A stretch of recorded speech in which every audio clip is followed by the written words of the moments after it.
Hi hello friends, welcome back to our channel சுவை வீடு. So இன்றைக்கி ஒரு லாங் வீடியோலாம் வந்துட்டு பார்த்தீங்க அப்படின்னா மிட் மார்னிங் எனக்கு எப்படி போகுது அப்படின்றது தான் ஃப்ரெண்ட்ஸ் நான் அவங்க கூட ஷேர் பண்ணியிருக்கேன். ஸோ வாங்க வீடியோக்குள்ளே போகலாம். ஸோ ஃபஸ்ட்டு வந்துட்டு எல்லாருமே என்னோடய பையன் ஹஸ்பண்ட் எல்லாருமே ஆஃபீஸ் ஸ்கூலில் எல்லாருமே போயிட்டாங்க.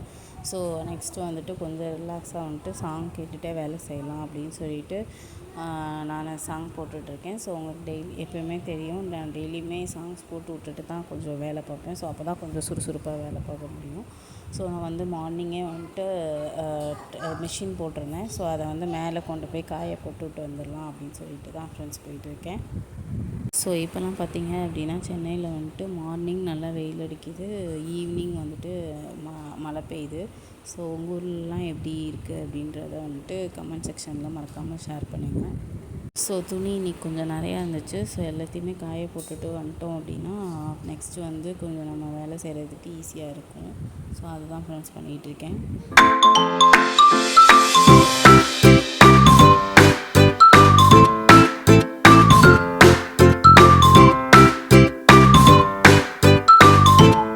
ஸோ அப்படியே துணியெல்லாம் காய போட்டு வந்துட்டு ஸோ மார்னிங் பிரேக்ஃபாஸ்ட்டும் நான் ஃபினிஷ் பண்ணிட்டேன். ஸோ அதுக்கப்புறமேட்டு இனிமேல் தான் நான் வந்துட்டு லன்ச்சு ப்ரிப்பேர் பண்ணணும். ஸோ இன்றைக்கி வந்து 1 பாட் ரைஸ் மாதிரி பண்ணலாம் அப்படின்ட்டு, கொஞ்சம் லேட்டாக பண்ணலாம் அப்படின்ட்டு காலையில் நாங்கள் எதுவும் பண்ணலை.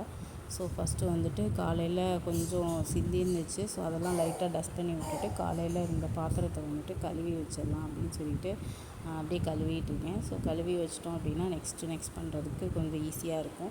ஸோ நெக்ஸ்ட்டு வந்துட்டு ஒரு டைனிங் டேபிள் வந்து ஷீட் வந்து ரொம்ப டஸ்ட் ஆகிடுச்சு. ஸோ அதையுமே வந்துட்டு மாற்றிடலாம் அப்படின்னு சொல்லிட்டு நான் மாற்றிட்டுருக்கேன். ஸோ ரொம்பவே கிழிஞ்சு போச்சு. ஸோ வந்துட்டு வேறு ஆர்டர் போட்டு வாங்கியிருந்தேன். ஸோ இது வந்து நான் மீஷோவில் தான் பர்ச்சேஸ் பண்ணேன். ஸோ ரொம்பவே நல்லாயிருக்கும். ஸோ ஃபஸ்ட்டு வந்துட்டு டைனிங் டேபிளை லைட்டாக க்ளீன் பண்ணிவிட்டு ஸோ நெக்ஸ்ட்டு நான் வாங்கின கிளாத் தான் ஃப்ரெண்ட்ஸ் போட்டேன். ஸோ நெக்ஸ்ட்டுமே வந்துட்டு ஒரு 2 செட் ஆஃப் ஜார்ஸும் வந்து வாங்கியிருந்தேன். ஸோ இது வந்து ஆஃபர் ப்ரைஸில் வந்துட்டு எனக்கு 89 தான் வந்துச்சு. ஸோ அதில் வந்துட்டு கொஞ்சம் பாதாமும் கொஞ்சம் உப்பும் வந்துட்டு வச்சிடலாம் அப்படின்னு சொல்லிட்டு ஸோ ஃபஸ்ட்டு வந்து நான் அந்த மாதிரி ரவுண்ட் டேபிள் வச்சு ஸோ அதில் வந்துட்டு இந்த உப்பு ஜாடி எல்லாத்தையும் வச்சுருக்கேன். ஸோ அதுக்கப்புறமேட்டு ஒரு ஃப்ளார் மாதிரி நான் வச்சு டெக்கரேட் பண்ணியிருக்கேன். ஸோ அவ்வளோதான், இந்த மாதிரி ரொம்ப சிம்பிளாக செட்டப் பண்ணி முடிச்சாச்சு. ஸோ நெக்ஸ்ட்டு வந்துட்டு பெருக்கிடலாம் அப்படின்னு சொல்லிட்டு பெருக்கிட்டுருக்கேன். ஸோ பெருக்கி முடிச்சுட்டு இனிமேல் தான் வந்துட்டு நான் சமைக்க போகிறேன். ஸோ நான் சொன்ன மாதிரி 1 பாட் ரைஸுன்றனால கொஞ்சம் லேட்டாக சமைக்கலாம் அப்படின்னு சொல்லிட்டு தான் லேட்டாக சமைச்சிட்ருக்கேன். ஸோ அதுக்கு தேவையான பொருட்கள் எல்லாத்தையுமே எடுத்துகிட்ருக்கேன். ஸோ வந்து காளான் வாங்கிட்டு வந்தது இருந்துச்சு. ஸோ அதில் தான் வந்துட்டு 1 பாட் ரைஸ் மாதிரி செய்யலாம் அப்படின்னு சொல்லிட்டு செஞ்சிட்ருக்கேன். ஸோ அதோட ரெசிபி வந்து நான் ஷேர் பண்ணுறேன். ஸோ ஃபஸ்ட்டு வந்துட்டு எண்ணெய் ஊற்றிட்டு நம்ம கொஞ்சம் ஆல் ஸ்பைசஸ் இருக்குல்ல, பட்டை, கிராம்பு, ஏலக்காய், ஸோ அதை எல்லாத்தையுமே நம்ம போட்டுட்டு ஒரே ஒரு பச்சை மிளகாய், நான் காரம் வந்து ரொம்ப கம்மியாக சேர்க்குறதுனால ஒரே ஒரு பச்சை மிளகாய் போட்டுட்டு அதோட கொஞ்சம் ஆனியன் போட்டு நல்லா வதக்கி விட்டுறணும். ஸோ அதுக்கப்புறமேட்டு கொஞ்சம் இஞ்சி பூண்டு பேஸ்ட்டு, தக்காளி அதையும் போட்டுட்டு நல்லாவே வந்துட்டு நம்ம இது சாட்டே பண்ணி விட்டுறணும்.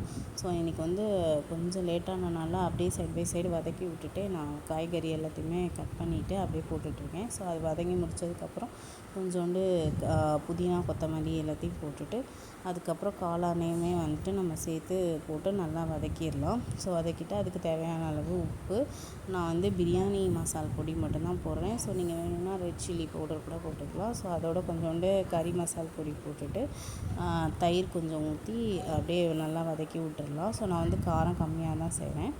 ஸோ வந்துட்டு நான் அன்றைக்கி வந்து ஜீரக சம்பா அரிசியில் தான் பண்ண போகிறேன். ஸோ அதுக்காண்டி வந்துட்டு நான் ஒரு டம்ளர் தான் அரிசி எடுத்தேன். ஸோ அதுக்கு வந்து 1.5 டம்ளர் அரிசி ஊற்றிட்டு அதோட கொஞ்சோண்டு லெமன் ஜூஸும் கொஞ்சம் நெய்யும் ஊற்றிட்டு சாப்பாடை போட்டுடலாம் அப்படின்னு சொல்லிட்டு சாப்பாடு போட்டு அதை இருக்கிறதுலே கொஞ்சம் நல்லா கொதி வந்ததுக்கப்புறம் இருக்கிறதுலே வந்துட்டு லோ ஃப்ளேமில் வச்சு எடுத்துட்டிங்க அப்படின்னா கொஞ்சம் நல்லாயிருக்கும்.